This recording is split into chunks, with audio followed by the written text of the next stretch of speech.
maayos ng pagbibigay serbisyo, pagtugon sa mga problema naming naaaping mga driver sa kalye. Maraming salamat po, kagalang-galang ng Pangulong Bongbong Marcos. Maraming salamat. Maraming salamat, Kaubet. At saka maraming salamat. Ninyo, wala na pong extension yung organization.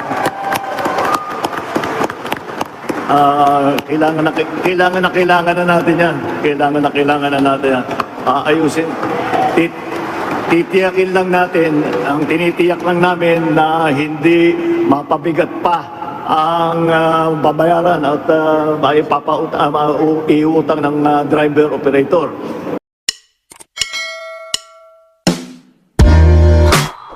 Simple things na pwede natin magawa, no? Malaking bagay ang teknolohiya.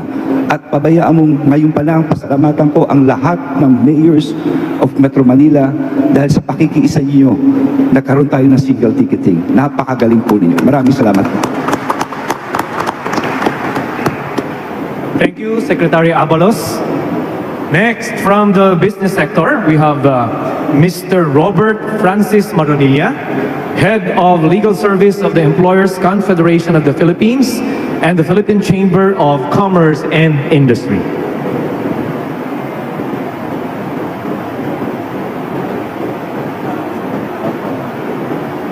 Mahal na Pangulo, good morning. Good morning po sa lahat.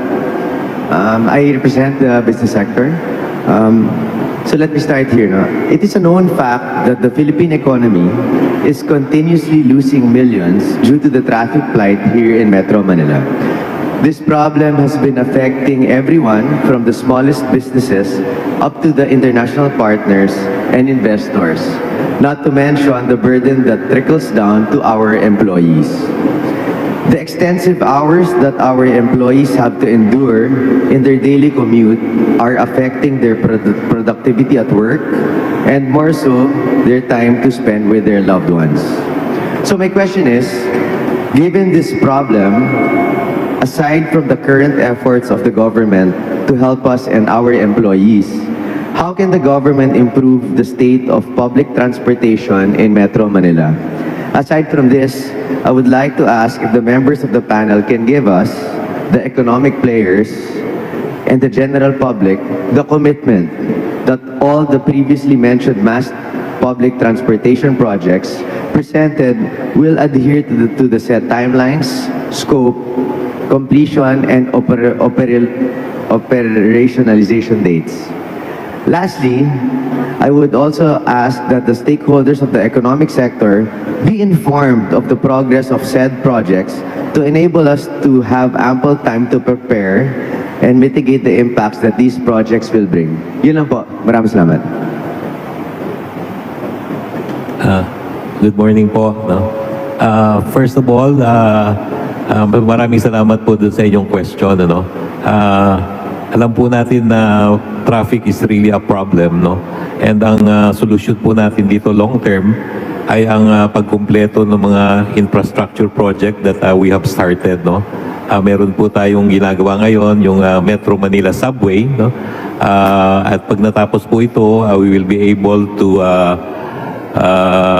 handle or move almost 500,000 passengers a day, no?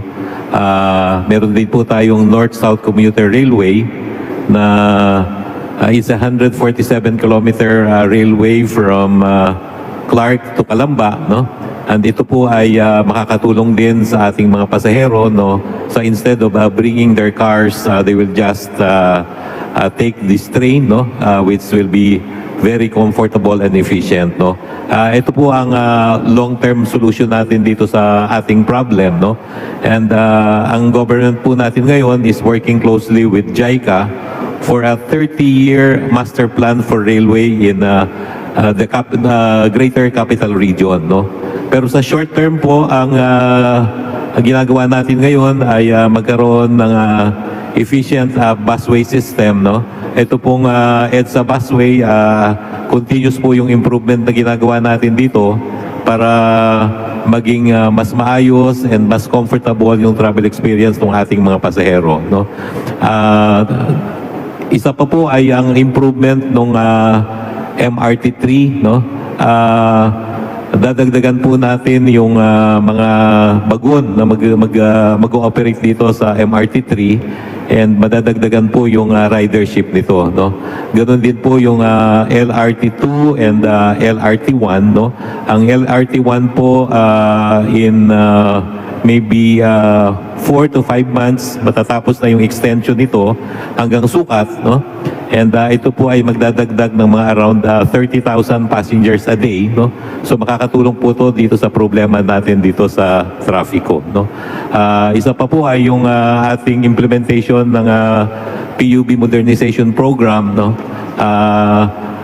Yun pong deadline for consolidation ay April 30, and pag na-implement po natin maski yung consolidation lang muna ay magiging efficient po yung operations ng ating mga jeepney dahil magkakaroon po ng tamang fleet management, tamang dispatch system, no?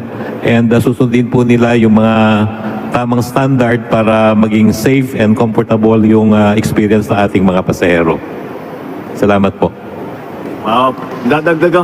Dadagdagan ko na yung sagot ni Sec Jimmy dahil kakasama dun sa tanong kung ano na ang natapos doon sa ating pinag-uusapan ng mga malalaking mass transit system. At kung ito ay matatapos sa lalong madaling panahon, magbibigay ako sa inyo ng counting report dito sa mga ating ginagawa para sa mass transit. Alam niyo, wala talagang solusyon ang traffic kung hindi tayo malipat sa kalsada at mapunta sa mass transit. Kaya tayo naglalagay ng mga subway, naglalagay tayo ng mga tren. Ito po, para naman ay mas madali talaga. Mas madali, wala ng traffic. Kaya pag sumakay ka ng tren, walang traffic. Kaya nakikita natin sa mga ibang lugar, kahit yung mga pagpupunta, sasakay ka ng tren, sasakay ka ng subway, makikita mo, lahat ng klaseng tao doon sumasakay. Kahit yung mga mayayaman na may kaya, sumasakay sa tren. Dahil yun ang pinakamabilis mapuntahan. Kahit na yung malalaking syudad, New York, ganun, London, ganun.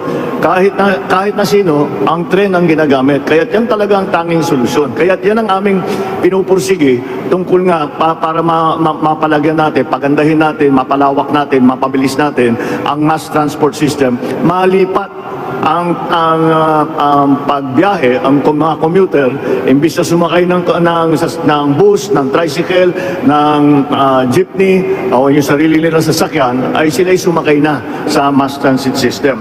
Magbigay ako ng konting report sa mga ongoing construction railway project.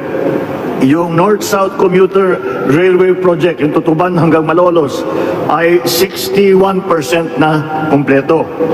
Ang North-South Commuter Railway Extension Project, Malolos to Clark, ito, 56.5% na tapos na. North-South Commuter Railway Extension Project, yung South Extension, Manila hanggang Calamba, ay 38% na natapos. Ang Metro Manila Subway Project, 41% na ang natapos. LRT Line 1 Cavite Extension, 80% na tapos. MRT Line 3 Rehabilitation and Maintenance, 85% nang tapos. Ang Unified Grand Central Station, ang common station sa Quezon City, is 83% finished already. Ang MRT line Quezon City hanggat Bulacan ay 67%. Kaya talagang ito ay minamadali natin dahil nababanggit nga na napakalaki ang sagapan sa progreso natin itong traffic. Hindi lamang sa oras na nasasayang, hindi lamang sa gasolina na nasasayang, na nakakaantay ng ora-orada sa daan, at yung gastos ng ating mga commuter. Nabigyan nga tayo ng statistic ngayon sa kasalukuyan, 4.9 billion ang cost ng commuting dito ngayon sa Metro Manila. Kung wala tayong gawin, aakyat ito ng halos 9 billion kada araw. At tapos ang analysis ng NEDA at saka Department of Finance, 3.5 billion ang nawawala sa atin. Yung tinatawag na opportunity cost, nasasayang na oras, ang mga dapat na hindi na productivity natin, bumabagsak dahil nga nag-aantay tayo ng sasakyan. Kaya dyan tayo pupunta. Ang tanging sagot dito ay talaga ay mga mass transit system. Kaya yun ang aming minamadali, yun ang aming gagawin na priority. Hanggang ngayon ay priority sa mga infrastruktura kontra sa trapiko. Thank you, Mr. President and Secretary Bautista. Susunod, mula naman sa private sector, acknowledging Mr. George I. Royeca, the Chief Executive Officer of ANCAS. Good morning, Mr. President, honorable officials, and fellow advocates. I would just like to start by saying that in our 8th year of advocating the viability of motorcycle taxis, I've had the pleasure of pleading my case to the President 3 times, and I'm happy to announce all of the occasions were with you, Mr. President. So maraming salamat, and I'm truly grateful sa openness niyo po makinig dun sa aming issues at solusyon. Sa journey po namin, marami kaming pinagdaanan. We suffered 3 government shutdowns before the pilot, suffered 2 years of pandemic, and 3 Congress po from 17 to 18 in pushing for the passage, 19 in pushing for the passage of the law. Pero grateful po kami dito, boss, kasi Mr. President, dahil dito, this became our biggest advantage. We had to create the best training program to pillion passengers. Dahil po sa Indonesia, sa Thailand, sa Vietnam, widely accepted na po yung motorsiklo. At because po dun sa negative stigma ng safety ng motorsiklo sa Pilipinas, we had to create the best system. At ngayon po, proud na proud po kami sabihin na ang Filipino motorcycle taxi driver is one of the most disciplined, not just in the Philippines, and in the entire region po. Ang accident rate po namin is 0.003%. Ang safety rating po natin is 99.997%. In fact, I remember vividly, Mr. President, before DOTR agreed to a pilot in 2019, the then LTFRB chairman challenged me that if our rating went below 99%, we would voluntarily close shop. And I agreed to that challenge. Ngayon po, marami na pong gustong pumasok sa motorcycle taxi industry, and we welcome this development. As I laud the economic contributions of our foreign counterparts such as Grab, Lalamove, and Foodpanda, gusto ko pong i-express na yung ANCAS is not the only Filipino app that aims to uplift our economy. Mga kababayan ko po na Joyride, Ding Dong, Para Express, Pick Up, Auto, Tok Tok, and many more are waiting to be recognized as the next generation transport startups. For this, Mr. President, we also ask our government to continue to support a new breed of proudly Filipino tech-enabled products. My question po, Mr. President, in line with your directive to decongest NCR, we hope that the government can already allow to expand to cities outside of Metro Manila to provide much-needed opportunities to generate jobs and expand mobility nationwide. At sana po sa ating mga mahal na secretaries at mga opisyal, kung pwede po makonsider ang motorcycle taxi as part of the national transport plans ng ating gobyerno as a feeder system to the mass transport system. Ang mga apps po na gawa ng Pilipino ngayon ay hindi na mapapahiya pag tinabi po natin sa Uber at sino mang higante sa mundo. With your help, mas mapapalakas po natin ang industriya na to. Tuloy-tuloy na po ang pagbangon natin, Mr. President, patungo sa bagong Pilipinas. Maraming salamat po.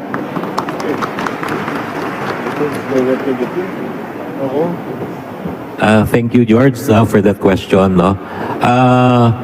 Right now, we have an ongoing pilot test, no? And of course, si George is part of this test, no? And we are expanding this, no? We were requested by the Committee of Transportation, no? To expand this pilot test, no? And ang gagawin natin ay magdadagdag tayo ng additional 8,000 motorcycles, no? Ang balak dito ng LTFRB is to have this outside of Metro Manila for the meantime, no? But rest assured that the Department of Transportation supports the operations of the motorcycle taxi. Thank you. Ang talagang kailangan gawin natin na hindi pa natin nagagawa dahil sa Metro Manila, iba't ibang lungsod yan, iba't ibang bayan yan. And we have to coordinate bago natin sinimulan ito ay bawat isang LGU may sariling sistema. Dahil wala namang nagbibigay ng buong sistema sa inyo. Kaya gumagawa kayo ng sarili ninyo. Kaya babaguhin natin yan. Mula ngayon ay ang tingin natin sa traffic, ang systems, traffic systems, pati sa kalsada, pati sa mass transit, lahat yan, ay gagawin natin isang buong plano. At ang pananaw natin sa problema ng trapiko sa Metro Manila ay isang buong sistema.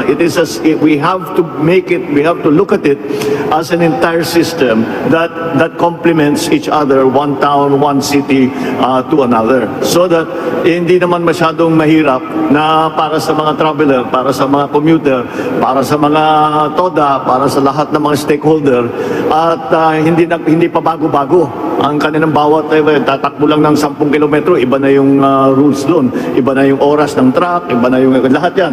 Kaya kailangan natin i-coordinate.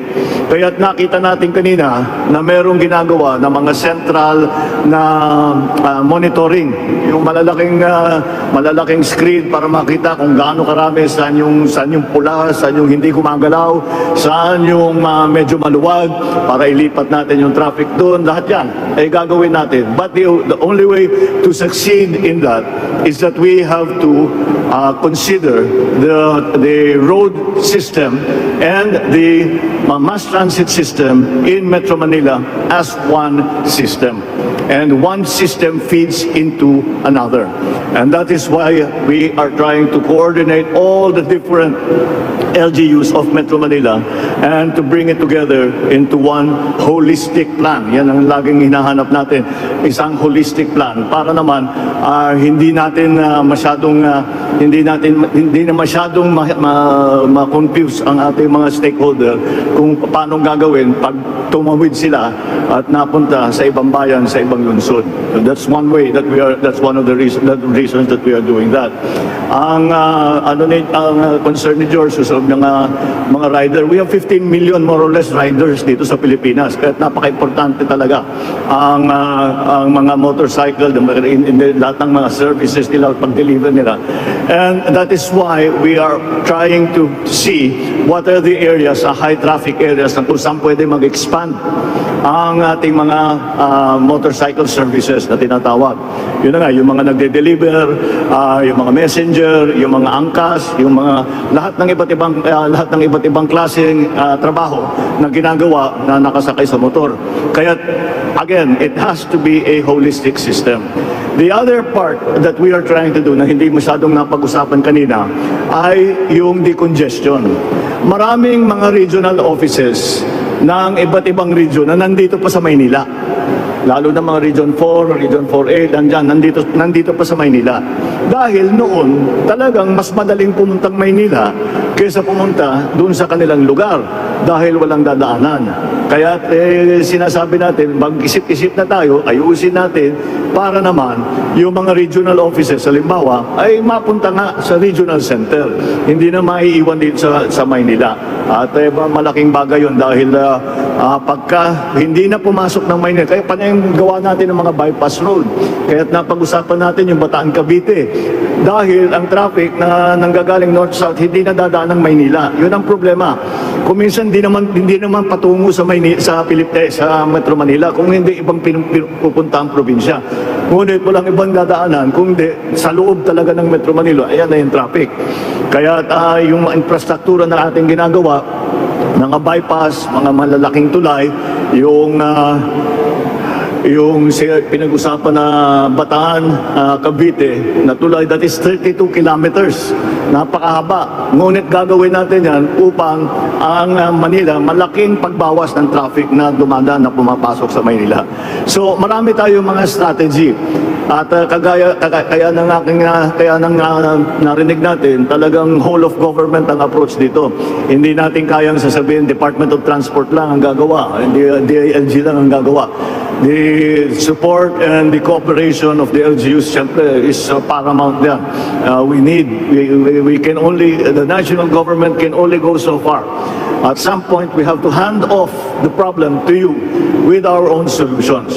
Meron pa akong naisip na pag-usapan natin na hanggat maaari, maraming ibang lugar, especially sa mga urban areas, hanggat maaari, yung mga roadworks, gawin sa gabi.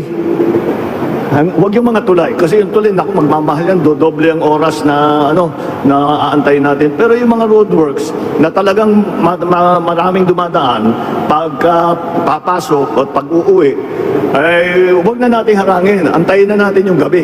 Yung gabi, halos walang traffic, yun, gawin natin yung roadworks doon. Hanggat maaari. Huwag lang ma-delay, huwag lang maging mas mahal. Palagay ko lalo na sa mga local feeder na roads, pwedeng gawin yan. So, these are the strategies that we are examining para pagandahin ang ating mga para yung mga stakeholder natin, mga commuter natin na hindi naman masyadong nahihirapan, hindi masyadong namamahalan at nauubos ang oras kakaantay ng sasakyan para makauwi. Hanggang ngayon, hindi ko talaga, ang lagi kong sa kanilang sinasabi, napakalupit naman, ay umuwi ako ng alas 12 ng gabi, meron pang nag-aantay ng bus. Hindi pa makauwi yun. Uuwi yun. Pag makasakay ka na kagad ng alas 12 yun, uuwi yun. Alauna na. Gigising ulit yun ng alas 4:30 the next day. Walang buhay talaga yung mga tao. Kawawa naman. So we have to really improve this. We have to really improve the situation. We are trying very hard to solve the problem. Thank you, Mr. President and Secretary Bautista. Now from the Transport Group, atin naman pong pakinggan si Mr. Roberto Caobet Martin of the Pangkalahatang Sangguniang Manila and Suburbs Drivers Association, Pasang Mazda. Kagalang-galang na Pangulong Ferdinand R. Marcos Jr., mga government officials, magandang umaga po. Mahal na Pangulo, sa layunin po ninyo na maisaayos ang hanay ng transportasyon sa jeepneys, kami po sa hanay ng jeepneys ay sumuporta at nakiisa sa modernization program. At dahil po dito, mahal na Pangulo, hinihiling din po namin sa pagkakataong ito na magkaroon ng tamang sistema doon sa mga bagong players po natin na nagdanais magbigay ng serbisyo publiko sa ating mga kababayan. Sa aming pong pananaw sa jeepney sector, mahal na Pangulo, dapat ay magkaroon ng tamang regulasyon ang bawat pampublikong sakyan na nagdanais magserbisyo sa ating mga kababayan. Sa amin pong hanay, mahal na Pangulo, ang ruta ng jeep dapat po sa jeep lamang. Ang ruta ng bus sa bus, sapagkat naapektuhan din po ang aming hanap buhay sa araw-araw. Kanya po kami natutuwa sa pagkakataong ito upang ipaalam sa inyo ang aming damdamin. Mahal na Pangulo, sana po magkaroon ng maayos na ruta ang jeepney, maayos na prangkisa, hindi lamang po dito sa Kalakang, Maynila, kundi sa buong bansa. Sapagkat sa nakikita po namin, kung maayos lahat ang prangkisa, maayos lahat ang ruta, hindi po tayo magkakaroon ng mabigat na problema ng trapiko, hindi lamang po dito sa Kalakang, Maynila, kundi sa buong bansa. Isa pa po namin kahilingan, mahal na Pangulo. Ito pong consolidation process na nabanggit ng aming Kalihim ni Bautista na dapat po ay matuldukan na ito sa katapusan ng Abril o ng buwang kasalukuyang ito. Ayan po ang aming jeepney sector. Almost 86% na po, mahal na Pangulo, sa buong bansa ang nakapag-consolidate na. Kanya po, ipinarating po namin sa inyo kagalang-galang na Pangulo na tuldukan na po ito sa Abril ng buwang kasalukuyan. At dahil po dito, mahal na Pangulo, andyan po ang jeepney sector. Nagpapasalamat at aming nasabi sa inyo ang aming mga problema. Umaasa po kami, kagalang-galang na Pangulong Bongbong, na magkakaroon po ng katuparan ang aming mga pangarap na pinangarap nyo rin po. Sa huli po, ako'y magpapapuri po kagalang-galang na Pangulo si Secretary Benar Abalos sa kanya pong walang puknat o pagtigil na pagtulong sa amin anytime of the day. Natatawagan po namin siya. Ang aming kalihim ng transportasyon, even during Saturday and Sunday, mahal na Pangulo, bukas po ang komunikasyon. Iniintindi at inuunawa ang mga problema na inilalapit namin sa kanya. Kay Chairman Jojo Guadis naman po ng LTFRB, pinipilit niya na maayos ang problema naming mga operator na pampublikong sakyan. At sa ating pong Assistant Secretary ng LTO, mahal na Pangulo, alahong puknat panghuhuli ng mga kolorum out of line na siya pong dumadagdag ng bawas kita namin sa araw-araw na aming pagsiservis sa ating mga kumbayan. Almost 30% po nawawala po sa kita namin. Maraming salamat po, Atty. Bigor. At sa ating pong butihing chairman ng MMDA, lagi po, mahal na Pangulo, kung may mga problema sa trapiko, sa Chairman Artes, kinukonsulta po kami. Tinatawagan kami ang Magnificent Seven at ang iba pang sektor upang bigyan ng lubos na panahon ang trapiko sa Kalakhang, Maynila. Mahal na Pangulo, men in uniform, nandito po ngayon, nabanggit kanina, sa mga kotong, pinapupurihan ko rin po ang ating Regional Director, General Nartates, at ang kanyang mga kasamahan sa National Capital Region, doon po sa kanilang maayos ng pagbibigay serbisyo, pagtugon sa mga problema naming naaaping mga driver sa kalye. Maraming salamat po, kagalang-galang ng Pangulong Bongbong Marcos. Maraming salamat. Maraming salamat, Kaubet. At saka maraming salamat sa inyong grupo na talagang tumutulong po sa amin na naghahanap ng magandang solusyon dito sa mga suliranin tungkol sa trapiko. At kung hindi hindi kayo aming kasama, hindi po natin magagawa lahat ng ating nais gawin upang pagandahin nga ang sitwasyon ng traffic. Kaya ay siguro yung isang malaking problema ay ang yung pagpasada ng mga kolorum. At napakarami pala, hindi ko akalain na 30% ng pumapasada ay kolorum pala. Kaya ipapasa ko ngayon kay DILG Secretary ang problema dahil ang pulis ang mag-enforce niyan at titiyakin na may prangkisang tama, may kasama sa kooperatiba, lahat ng inyong grupo at mga ibang transport groups, mga TODA, lahat ay kinikilala ang mga magpapasada. Kaya maraming salamat sa inyong tulong at sana wag ko yung magsawa na magsabi sa amin kung ano pa ang nasa naiisip ninyo na maaring gawin upang pagandahin ang sitwasyon sa trapiko. At sa kahuli-hulihan ay pasahan ninyo. Wala na pong extension yung modernization. Kailangan na natin yan. Kailangan na natin yan. Ayusin. Titiyakin lang natin, ang tinitiyak lang namin na hindi mapabigat pa ang babayaran at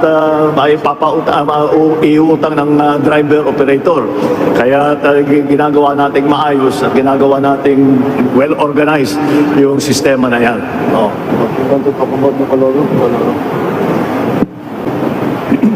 Kaopet, naatasan tayo ng ating Pangulo, no? Sa totoo lang, gumalaw rito yung aming internal security sa Office of the Secretary kasama si General Nartates. So kami po tutulong ng lubusan kay Secretary Bautista, no? General Nartates, you have our commitment. Gagalawan po natin ito dahil 30% nito ay kolorum, ha? Para mas balwansa. Ito po yung utos ng ating mahal na Pangulo. Thank you.